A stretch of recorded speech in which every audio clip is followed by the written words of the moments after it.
package, drawings, consultation documents, Section 408 review, helpful items, and how to avoid a request for additional information, or RAI.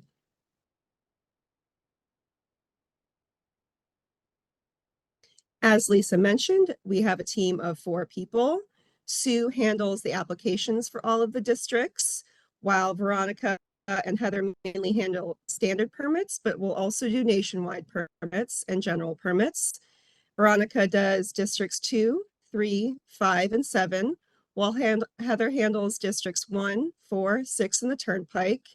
And then I do permitting for all districts in the state of Florida, mainly nationwides and general permits.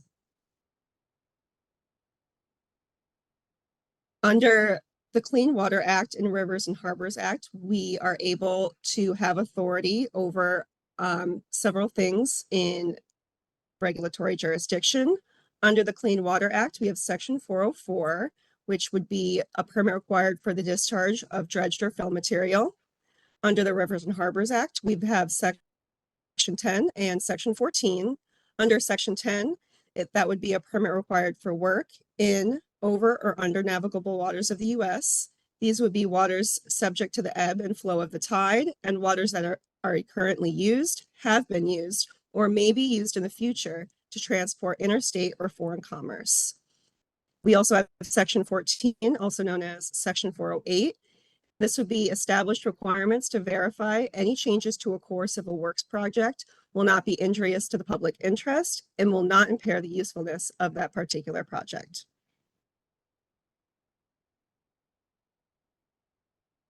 Do I need a permit?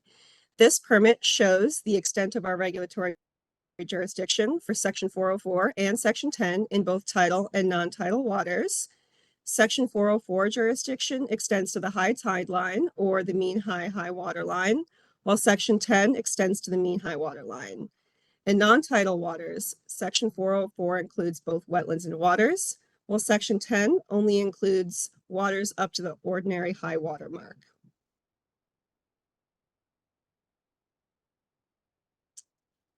At the Army Corps, we have 2 different types of jurisdictional determinations. We have preliminary jurisdictional determinations and approved jurisdictional determinations. Both of these JDs are tools used by the Corps to help implement Section 404 of the Clean Water Act and Sections 9 and 10 of the Rivers and Harbors Act. Both of these specify what geographic areas will be treated as subject to regulation by the Corps under one or both statutes. PJDs are written indicators that there may be waters of the United States on a parcel or indications of the approximate locations of waters of the United States on that parcel. PJDs are advisory in nature and may not be appealed, and they include compliance orders that have an implicit JD but no approved JD. Unlike an AJD, a PJD does not represent a definitive official determination that there are or are not jurisdictional resources on a site, and PJDs don't have an expiration date. AJDs are a core document stating the presence or absence of waters of the United States on a parcel, or a written statement and map identifying the limits of waters of the United States on that parcel.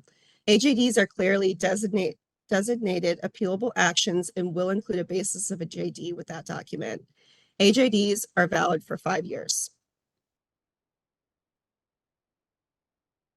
This is the application form that is used for both approved jurisdictional determinations and preliminary jurisdictional determinations.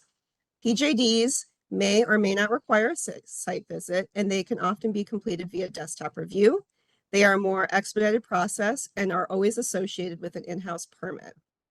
For AJDs, we always require a site visit with the jurisdictional determination team. They're a bit more of a lengthier process and need to be reviewed by the EPA. AJDs are posted on the Corps' website, and they can either be associated with an in-house permit or can be what is known as a standalone jurisdictional determination. Here is the information required for a jurisdictional determination. PJDs, we require the JD form, a Corps wetland determination data form, specifically the Atlantic and Gulf coastal plain region. We require maps. We need a location map, the project area overlaid on historic aerials, USGS topographic map, NRCS hydric soils map, national wetland inventory maps, and any LiDAR mapping you have available. We will also require an aquatic resource map that labels wetlands, non-wetland waters, and uplands within the project area, and any site photos you have available. We require a little bit more for AJDs. We require a JD form, the wetland determination data form, and maps. Specifically, we would like a location map, the project area map, a flow lines map, and we also require a jurisdictional map that labels jurisdictional and non-jurisdictional features within the project area. Please make sure to use the pre-2015 Waters of the United States post-SACIT terminology, such as jurisdictional tributary, traditionally navigable water, non-jurisdictional wetland, etc. Make sure all of these maps include where the information was obtained and what date it was obtained. And we would also like site photos for AJDs as well.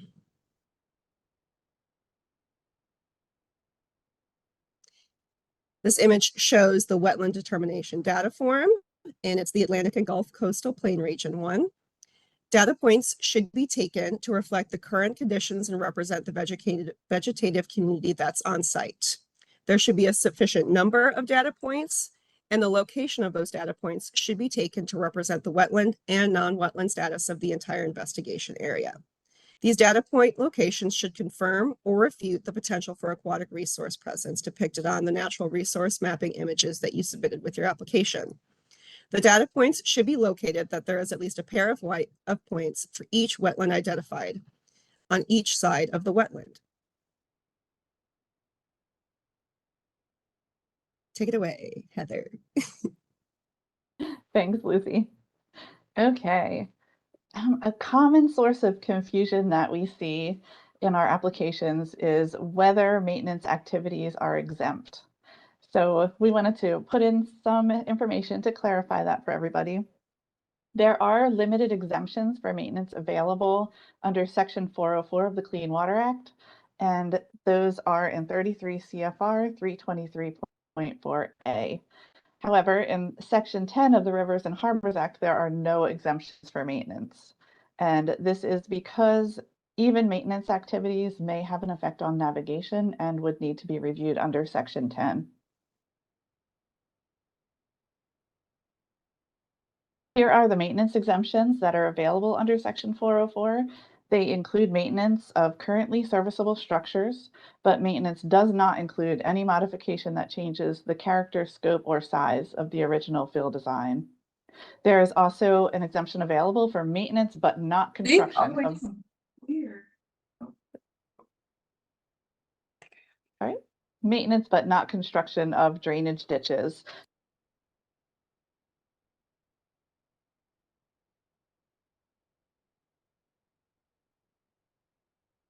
Cleaning ditches or regrading to design specifications would be included, but not construction of new drainage ditches.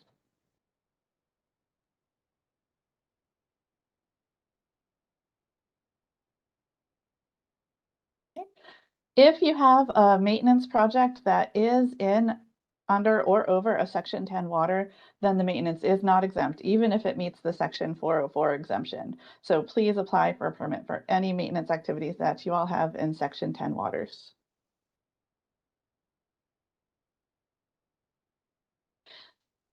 There are two different application forms that we can accept for activities where you're applying for a permit. The first one I think most people are familiar with. It's the ENG 4345 application form. This is a catch-all application form. You can use this for standard permits, nationwides, other general permits, or if you're not sure what kind of permit your activity will need, you would use the ENG 4345. The ENG 6082 is an abbreviated form that is only used for nationwide permits. So if you know that your project would need a nationwide permit, you can submit your application on ENG 6082.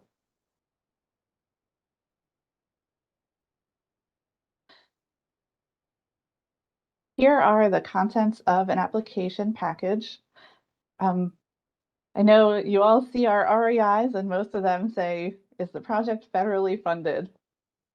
And even if you have the funding mechanism in the application form, if the document containing that information is a couple years old, like sometimes the NREs may have been done, 2 years before the application is submitted, we are going to ask that question again, just because we know that funding can change and we need to know whether the project is federally or state funded so that we know what our responsibilities are under NEPA.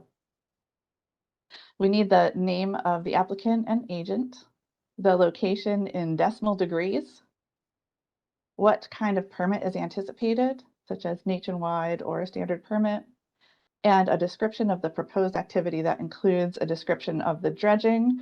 We would need the disposition, the acreage, the cubic yards, and the methodology. Same for the field description. We would need the material, acreage, cubic yards, and methodology. I know sometimes it can be challenging for FDOT to include methodology in the application because the contractors may decide it later on. But the reason that we need that information is because we use it in our review and consultation for listed species and also water quality to see if that methodology might have some effect on those items.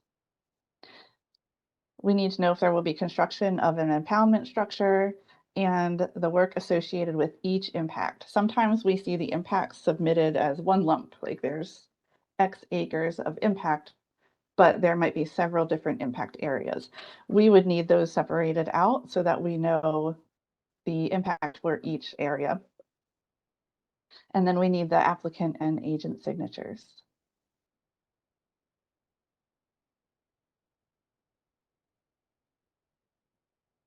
All right, we need the adjoining property owners' addresses.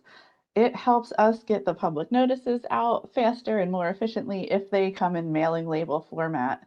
So please submit your adjoining property owner addresses if your project requires a standard permit in the mailing label format. And please ask your reviewer for what kind of mailing label template is used in their office, because each office could have different templates in stock. We need an aerial map of the project location and legible project drawings, including the vicinity map, the plan, and the cross-section views in 8.5 by 11 or 11 by 17 using match lines if necessary. We ask for those sizes and for the project to be legible at those sizes because the project drawings are going to be used in a public notice if it's a standard permit, or would be used out in the field by the enforcement team. So it's really important that those drawings are legible.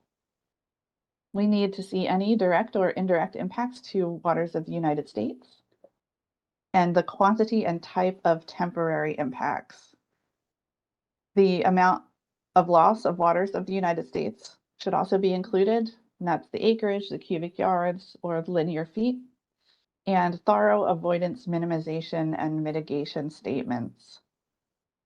The definition of a complete application can be found in 33 CFR 325.1, but the complete application for the Corps does not mean that we have all the information necessary to review the project.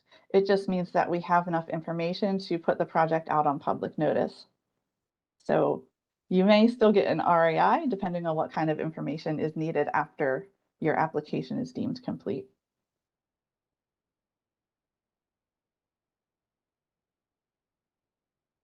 We need a delineation that's prepared in accordance with the current federal methodology, which is the 1987 manual and the regional supplement and the wetland determination data forms.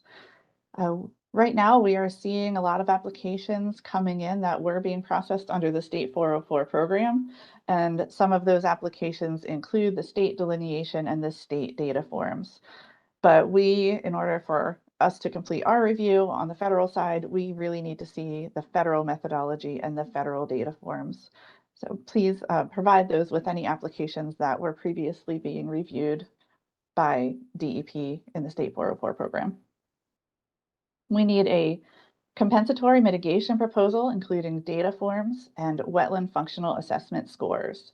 If you are proposing permittee responsible mitigation, that mitigation proposal should include all of the 12 components of the 2008 mitigation rule. We need a list of all the federally listed species that are potentially affected, any essential fish habitat resources within the area and whether they will be affected, historic properties, the location of any tribal land that could be affected.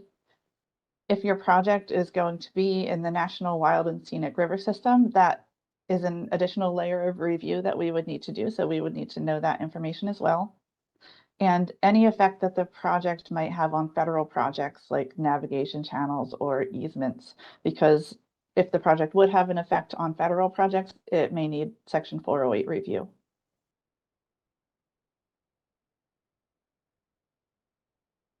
Also included, we would need some general location maps, the Florida Land Use Cover and Forms Classification System, Flux map, National Wetland Inventory maps, soils maps, and an aerial map with delineation data points and the core delineation line on it.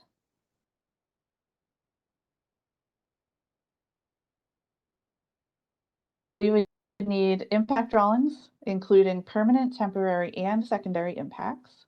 And it really is helpful to us if you submit an aerial image with an overlay of the impacts and project plans, or otherwise make the project easy for us to tease out all of the impacts that are under the core jurisdiction. So here's a few examples. You can see there's a drawing on the bottom that is color-coded to show the resource areas. So there's some seagrass areas there. The dredge and fill impacts are also color-coded. And then on the other side, you see an aerial with clearly labeled impact areas. Sometimes the drawings submitted for these FDOT projects are many, many pages, and it would save us a lot of time reviewing and also be more clear for the public if the project goes out on public notice to have those areas easily visible. Another example is sometimes the drawings are submitted with the impact areas highlighted.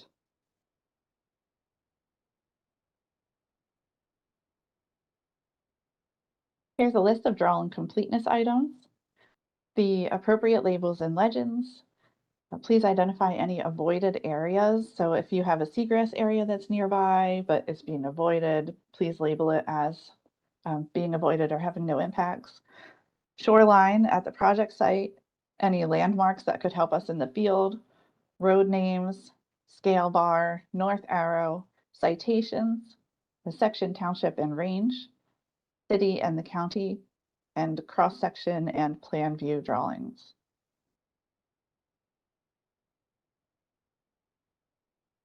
Please also include the mean high water line, the mean low water line, and the high tide water lines in tidal areas. There is a definition of the high tide line in 33 CFR Part 328, and that definition says in the absence of data, and the data that you could use would be the mean higher high water line from any nearby NOAA tidal stations. If that's not available, you can determine the high tide line by looking for a line of oil or scum along shore objects, a more or less continuous deposit of fine shells or debris on the foreshore or berm, or other physical markings or characteristics, vegetation lines, tidal gauges, or other suitable means. So if you do not have that NOAA tidal station near your area with a mean higher high water line that you could use, please reference the definition of waters of the US in the definition section. And that's, once again, 33 CFR 328. All right, for freshwaters, you can use ordinary high water lines in the non-tidal areas or the control and design elevation in man-made canals.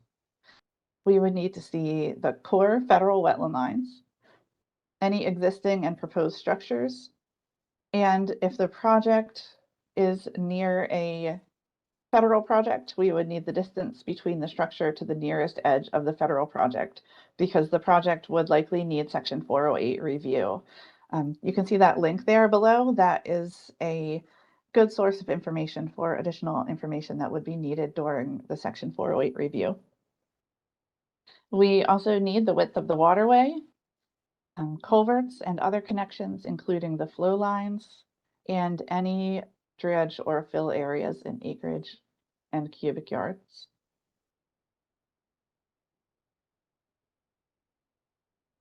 All right, now I'd like to pass the presentation over to Veronica. Hello, good morning. At this time, we're going to go over all of the documents that are needed for consultations with the different resource agencies. This process can vary a little bit depending on whether the project has federal funds or state funds. That's why we need to know that information for every single one of our applications. When a project is federally funded, FDOT takes the lead for the consultations on behalf of the Federal Highway Administration. When a project is state funded only, and there is not any federal funds, then the Corps assumes the responsibility as the lead agency and initiates the consultation for all of the applications. Let me see. When a project is state funded, let me see, I already said that. Let's talk about U.S. Fish and Wildlife first. For all of our fish and wildlife projects that are federally funded, the project is going to need the following information: a complete consultation request with all of the highlighted programmatics that were used to evaluate the project, concurrence letters, or a biological opinion, and the list of all of the commitments that FDOT or Turnpike made to the U.S. Fish and Wildlife Service. If the project was evaluated using the U.S. Fish and Wildlife and FDOT programmatic approach for minor transportation projects, please include those documents and highlight the path and the activity that you all selected. If a project is state funded, the Corps would need the effect determinations for all of the species, or enough information for us to accurately make those effect determinations.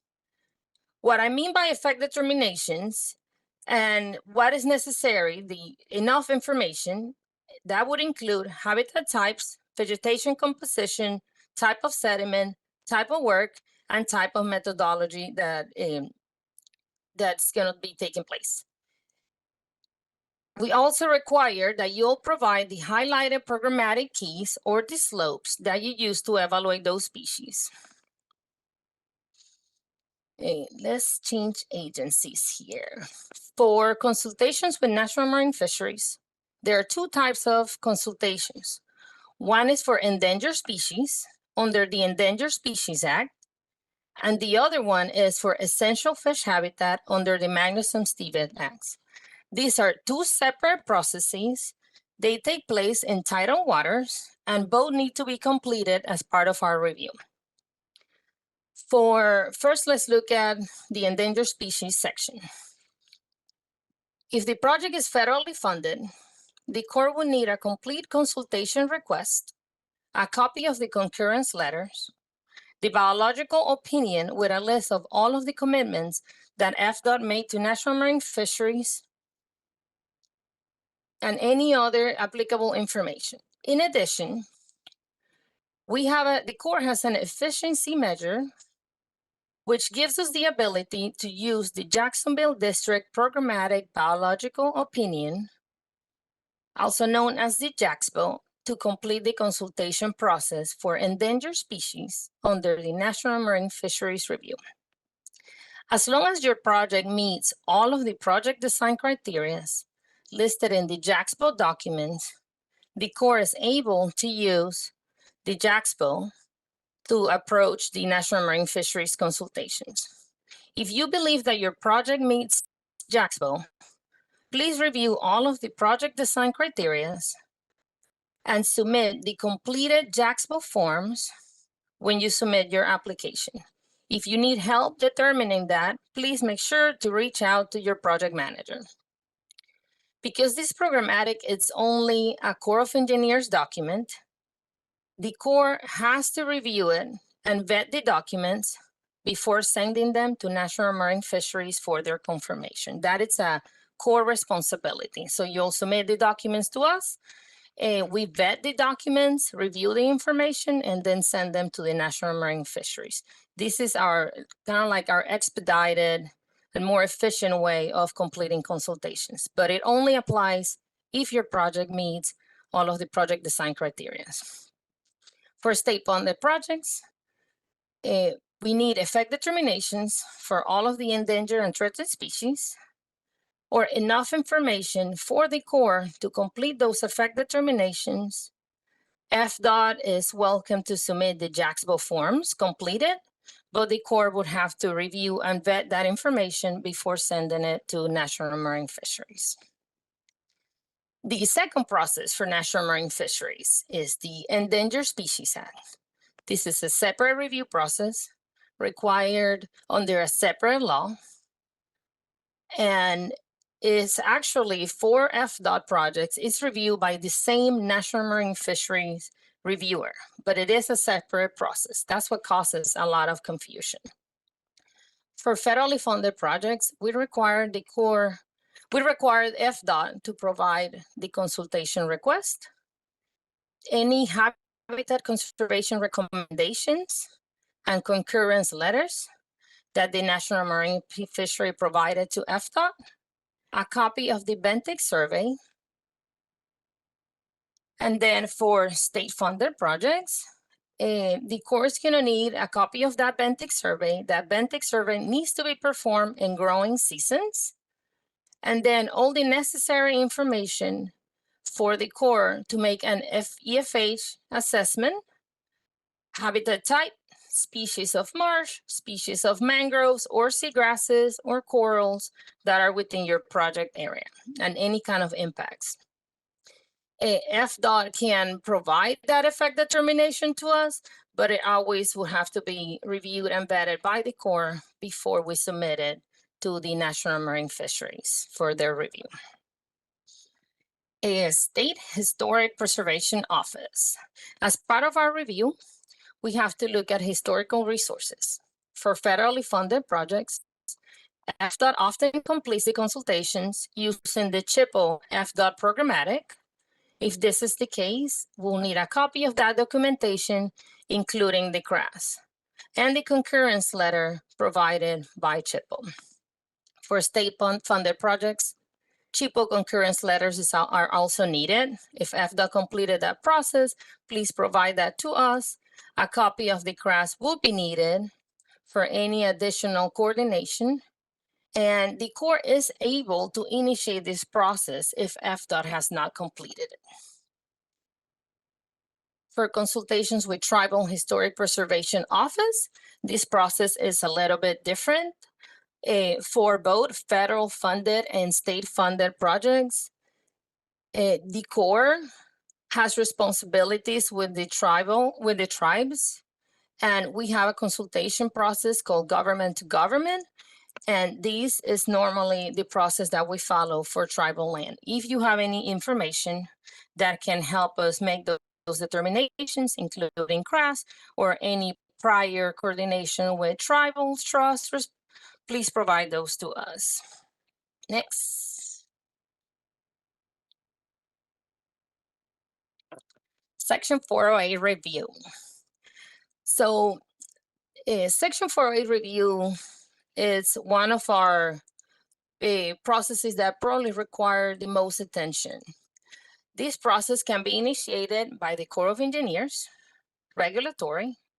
It can also be initiated by a non-federal sponsored, or by the U.S. Coast Guard for those bridge projects that do not require a Corps permit. If the Corps initiates this coordination, we will need an appropriate description for the project and how would your project impact the federal project specifically.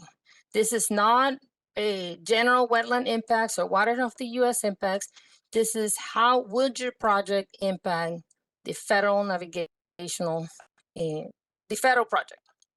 It can be dredging, it can be installation of bridges. They are looking for different kind of information there. We also need appropriate plan views and cross sections with XY plane coordinates of the most water one end of the project or structure, distance to the navigational channels, depth of the water at the end of the structure, using mean low water, hydraulic studies, and frac out plans if they are necessary for directional boring activities. If the project is being submitted for review for 408 review by a non-federal sponsor, for example, the water management districts, the Corps would need a copy of that 408 request and a copy of the authorization letter when the process is completed.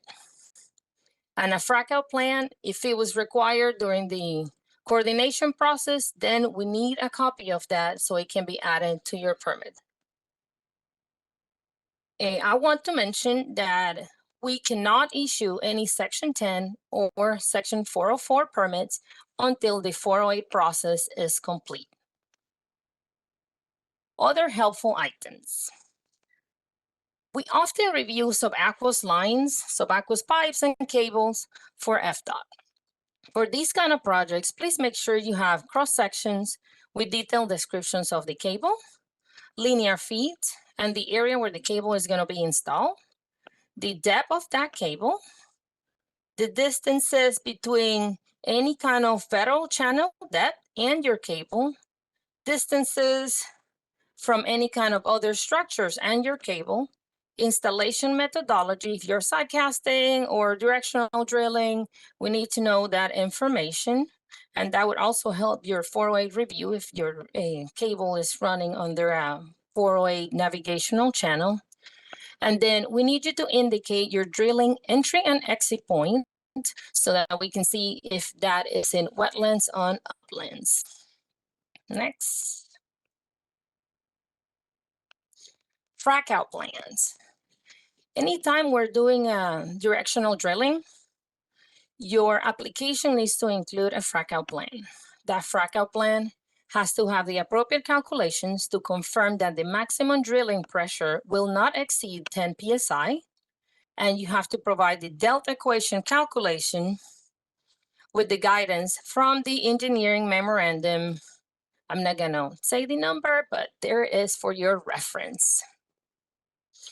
When you provide a frac out plan, we also gonna need additional information to see what would happen in case of an accidental release. The 8 items down here are items needed for your frac out plan, and they would also be needed for your release notification forms. Next. These are other helpful items, things that we need for our applications that are not necessarily part of our completeness items, like Heather was saying, but they become very helpful when we're trying to pull information to write our decision documents. So we need your water quality certification. We need to know the total acreage of wetlands and surface water. That information can be provided in the PJD forms. These tables below have 2 examples of how to provide that. It also includes the wetland type. If your project has a state environmental impact report, a SEERS report, or any NEPA documents, please submit those to us. Also include any avoidance and minimization statements. The avoidance and minimization statements on the NERS reports are on the SEERS reports, sorry, are not necessarily what we're looking for. Sometimes those are not project specific, and we need project specific avoidance and minimization statements and evaluations. Next. So what do you do with a full, complete application? You have 500 pages of documents, maybe nothing more than that. We are going to put that package together and send it to this email. This email address, CorJaxReg FDOT, is specific to FDOT and Turnpike projects. So make sure you're sending your applications to this address and not any other core application addresses. Sometimes applications get lost because they get sent to different offices or just different regions altogether. Or if you know that your email that you're going to send your package is more than 20 megabytes, request a DoD safe to that email address. This address is reviewed by Sue Maxwell, and she will send you a link where you can upload all your information into the cloud. You will receive confirmation when you upload it, and then you will receive confirmation when it was downloaded by the Corps. If you're submitting an application that has a previous SAJ number or a previous state 404 number, or that it came in as a pre-application and we assign an SAJ number, please include those in your application so that we can have some continuity on our permitting history. Maintain all consistent names. If you're having to send 2 emails because you split your application, make sure you send the exact same name both times so that we don't split applications by accident. If the project has a financial project number or an ETDM number, and the Corps provided comments during that process, please include those numbers the same so we can continue, so we can follow find that historical information about your project. If you are submitting RAI responses, please do not use the FDOT, this CorpJax email. Send your RAI responses directly to the project manager that you were assigned.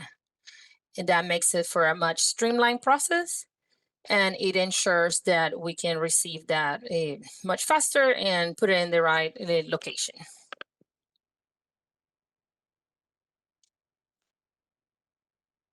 So we all sat together and went over a couple of applications, and these are what we believe are the most common reasons for RAI. I'm not gonna go over every single one of them, but I did wanted you all to see it. So I'll go over a couple. So no project description or poor project description. Heather went over that, how we need acreage, cubic yards, linear feeds, type of impact, if it's dredge or fill. We need all those separated so we can determine exactly what kind of permit you need and exactly what type of impacts you're going to be you're applying for. Rome mailing address formats.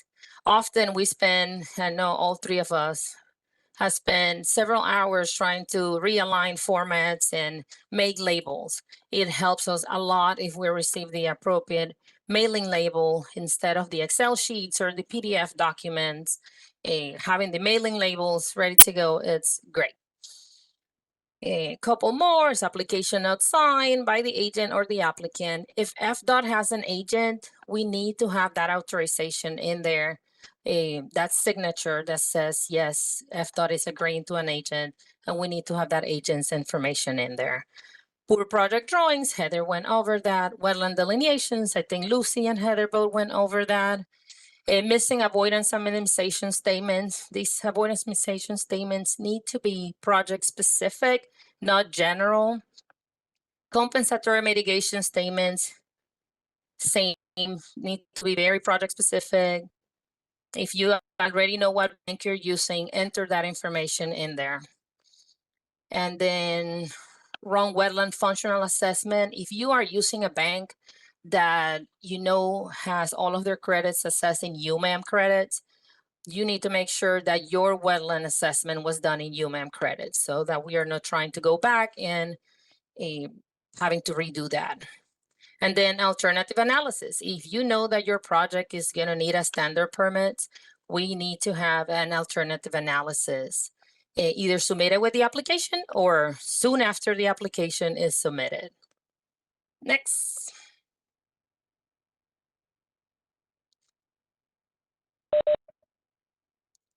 All right. Great presentation. We've come to the end, and we have time for questions. I am looking at the chat, and I see that one of the questions was if this presentation will be available, and it will be available. I will send it over to FDOT, who can share accordingly. In addition, this presentation has been recorded, so I will also give that over to two who will be posting that. So I will run through. I just saw one question from Daniel Pennyman. Is there a rule of thumb for distance away from the edge of a 408 channel or easement that will then require a 408 review? Who would like to take that? All right, Heather. All right.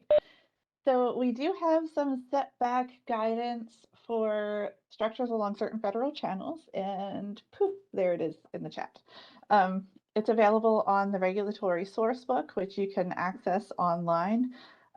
But typically, a project needs to be 100 feet away from the near design edge of the federal channel.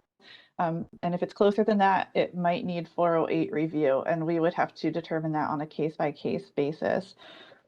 If it's something other than a federal channel, if it's a federal project, then we would need to review that on a case-by-case basis as well. Would anybody like to add anything to that answer? Just to add one thing, Heather. So for projects west of the Osceola River that are under the review of the Mobile District, that setback is 75 feet. But again, that is case by case scenarios. We have to review project by project, but they are usually using 75 feet. But that's it. All right.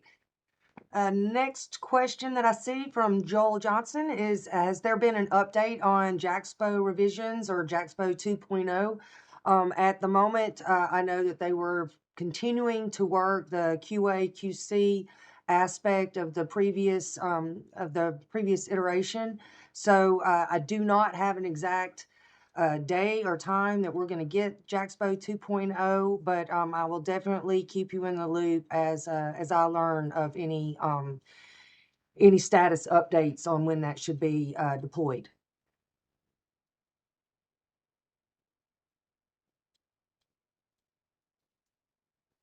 All right, I don't see any other questions in the chat. Oh, all right, from Ken Huntington. It is becoming more difficult to provide responses to means and methods questions for design build projects when contractors have not yet been selected. Do you have any helpful suggestions? Team? I'll take that one. I would suggest, Ken, providing worst case scenario for all of your projects. If you're not sure if they're going to, for example, a directional boring, you're not sure if they're going to do directional boring or side casting, I will probably evaluate everything using SciCast. And still include a frac out plan and let us know. We're not sure, but evaluate everything using both or using worst case scenario. That's for impacts, that's for secondary impacts, that's for all kind of methodology. If they're using some kind of directional, pile hammering, go with the loudest and tell us that. We're not sure, but we're addressing it this way. Because if you do get something that says we are not using a pile driving and then you need to, we are going to delay your project just by going through the consultations process. I would suggest also, yeah, just explaining the different options you have would also be a good option.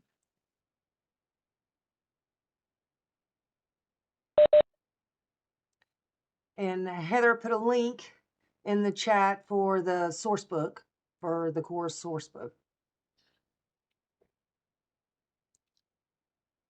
All right, any more questions for us? Don't be shy.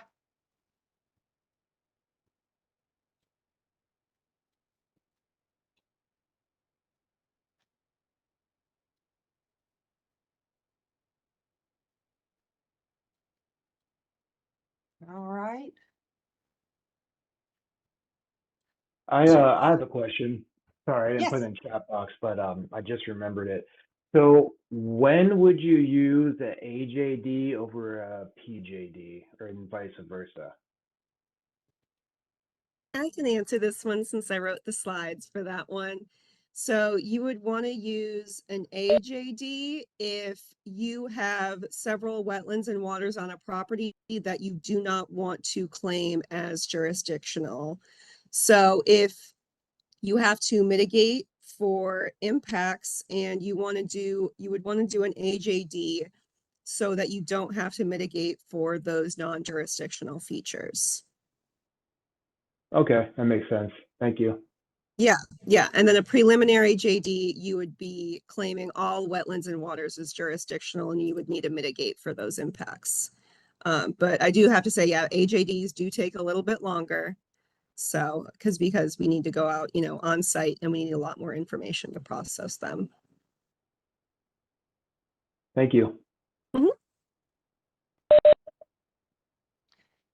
Yes, and hopefully that answered your question as well, Joel. I see in the chat you asked about the explanation for the process for the AJD and timing.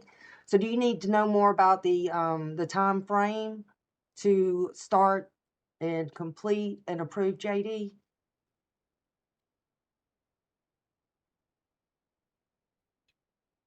Roughly how long? Okay.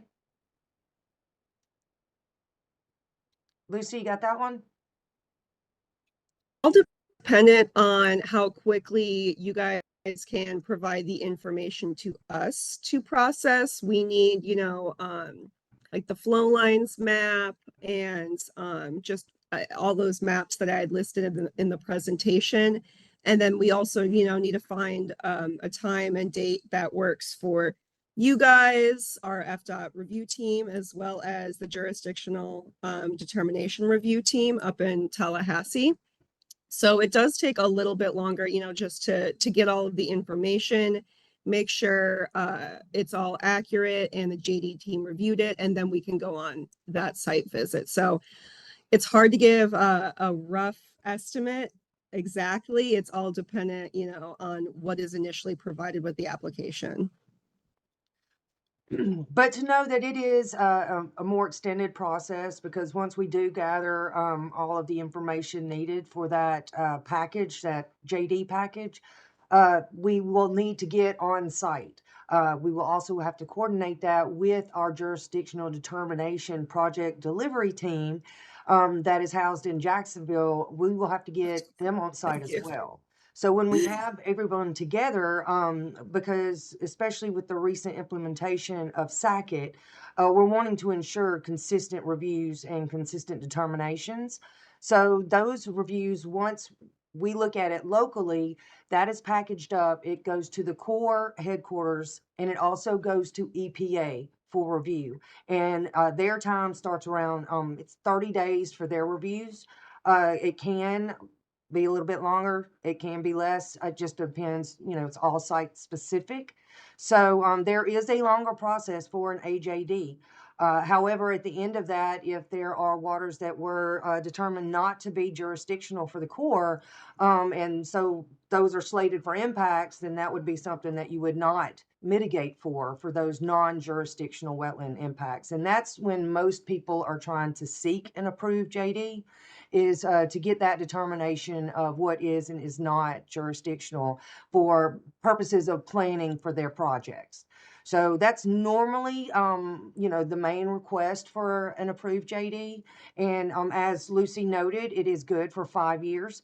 So regardless of what changes in the next 5 years from the date of that AJD is good and is binding. So that's one of the reasons why an AJD is pursued.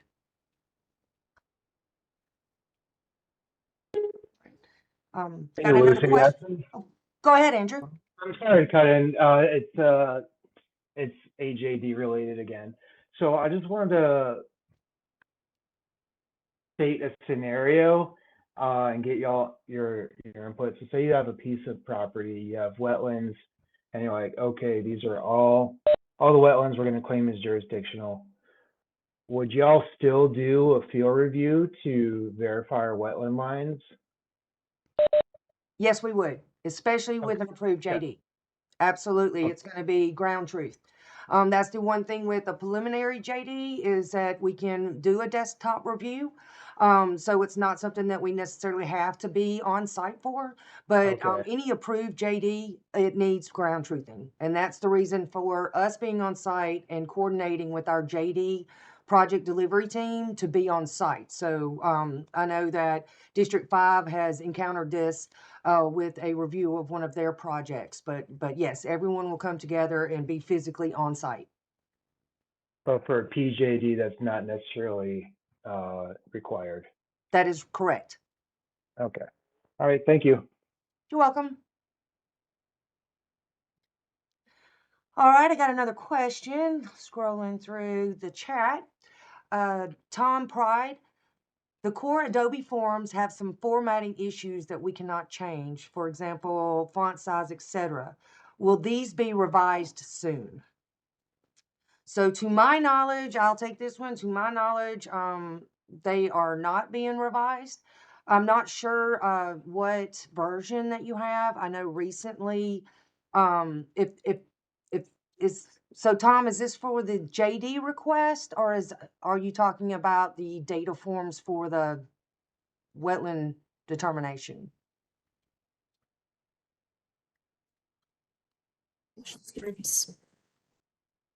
Application 6435. So the actual application.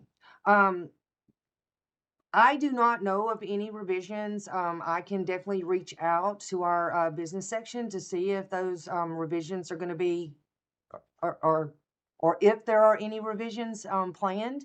So I can find that out. He says it has issues.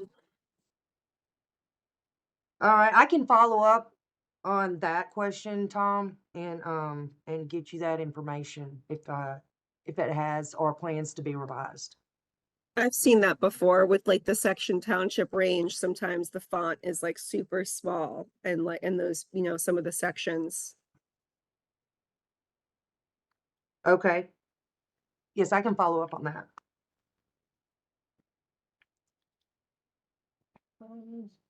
Next question. Are there specific forms that the Corps would be filling out if a field review is necessary, like for an AJD, forms that are not a part of the application package? Someone from the team? I was gonna say, we've got that internal form for PJDs, where we fill out the lat long and then the acreage of the entire area in the review area. I'm not sure if we have do we have a specific internal form for AJDs? So we do have there is a different form for approved JDs. But Nicole, from District 1 had asked that question. So if there is a field review, those wetland data forms are what we're gonna need to be able to go out into the, field and ground truth and QA/QC, those that were submitted to us. Those wetland data forms should be done specifically in an upland area and in a wetland area. So there, are comparisons. So those would be the additional forms that we would need to be submitted, especially if there's an approved JD request. To answer Jeff's question, how many data forms should be submitted per aquatic feature? We should have 2 data forms. We should have 1 form for the wetland or water feature, and then we should have 1 feature, for 1 data form for the upland feature, so we can discern between the 2 of them and confirm your wetland line. All right. See, is a PJD or AJD required for all permit application submittals? Veronica, you want to take that one? I will take that one. If your project is section 10 only, You do not need a PJD on our approved JD. If you are needing section 404, meaning fill or dredge, then yes, a PJD or an approved JD is required.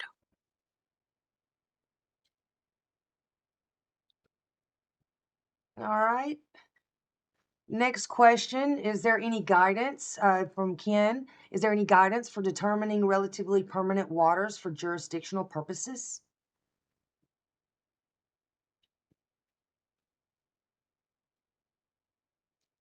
Heather, you want to take that one? Sure. So I would recommend going to EPA's website for the newest definition of waters of the United States. They have quite a bit of information there available that explains, um, any guidance that might be available for those definitions. And you may also want to look at the Federal Register, the preamble to the rule. In the preambles, there are some explanations for what would constitute the different items that are defined under waters of the US, and that would include the relatively permanent waters. Other than that, I do not know of any specific guidance that is available. Does anybody else on the team?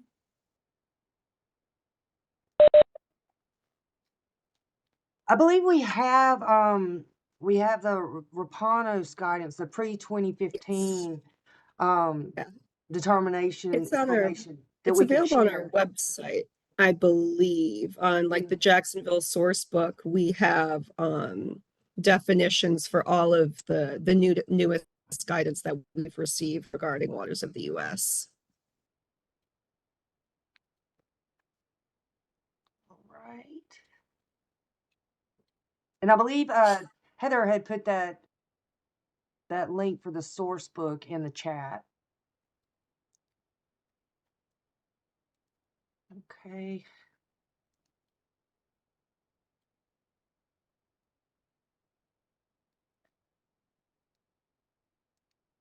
Okay.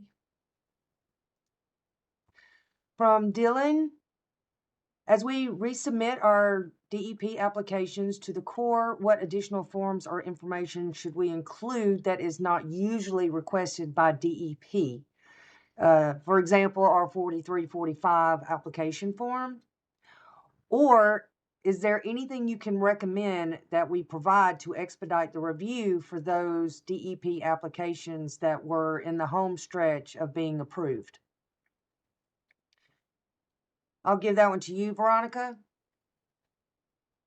So we are gonna need the core wetland delineation sheets, the wetland determination data form for Atlantic and Gulf Coastal Plain region. I believe they are on slide 17 or 16 of the presentation. But I recommend you submit those forms instead of the DEP delineation forms.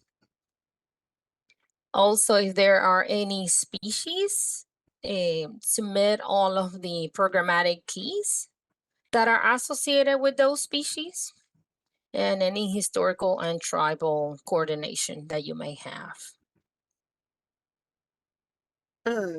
I also want to add, I think providing a cover letter with your application would be super helpful as well to kind of see the back and forth that you had with DEP. If you guys had any discussions over, UMAM scores that were changing or acreages that were changing, it's sometimes nice to kind of see that back and forth that happened and why.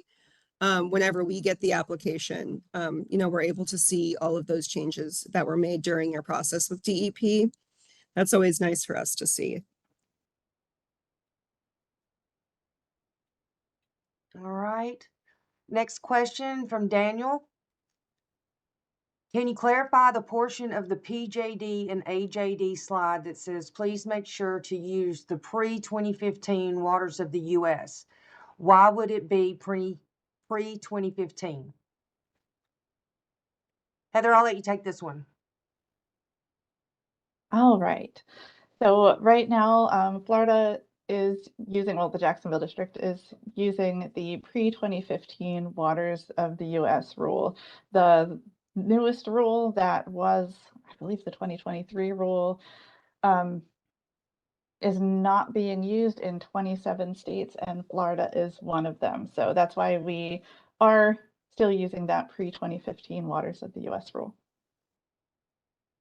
And that's in line with, I don't know if Rapanos is a better, if that's a term that you recognize, but that's basically that, we're looking at Rapanos, but now we've got the implications of SACIT that, we're also rolling into that. So, I know that we had gone from Rapanos to the Navigable Water Protection Rule, and then, due to, different cases in the court, we are now back to the pre-2015, which ultimately is Rapanos. So hopefully that clears that up a little bit.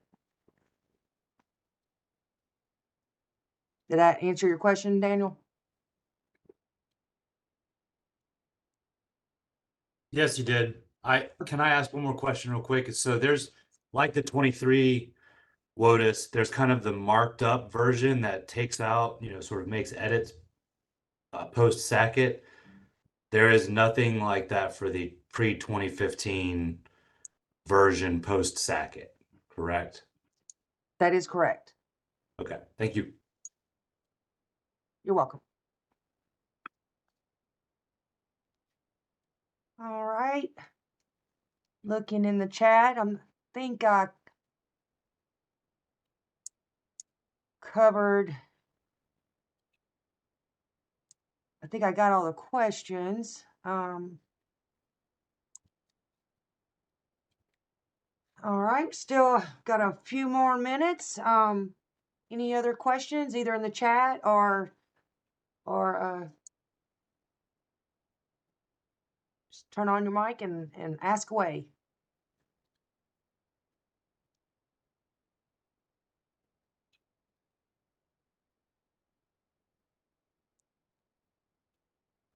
Are we doing pre-application meetings from Robert? Yes, we are. We are. If you are interested in a pre-application meeting, reach out to Sue or to one of the project managers, Lucy, Heather, or Veronica, and we can set you up.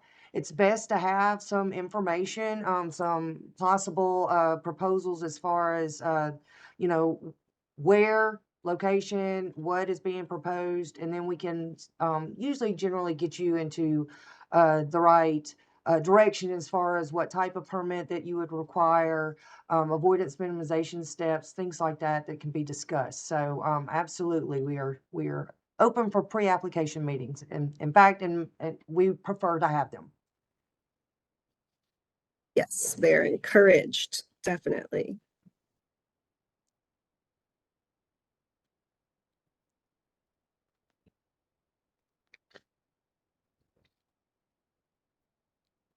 All right.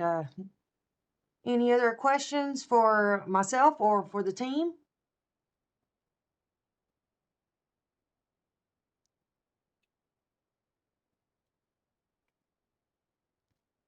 All right. Well, two, or I know Jennifer was here. I'm not sure if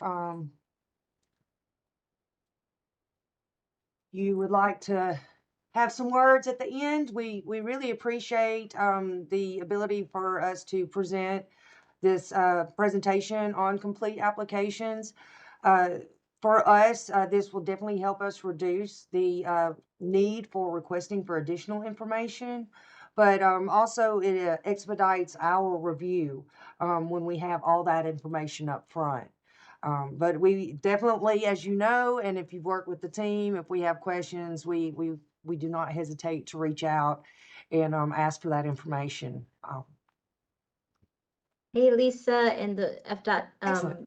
team, thank you so much for your time and the excellent presentation, and just the ability to answer all the questions that we had. I know it was very helpful to all of the FDOT staff and our consultants. So we appreciate the time and the continued partnership in moving forward projects forward. So thank you. Kudos for a job well done today. Thank you so much. And we will look forward to getting the presentation and the recording, and we'll be posting it onto the FDOT website soon. Excellent. Thank you very much, too. We really you. appreciate this opportunity.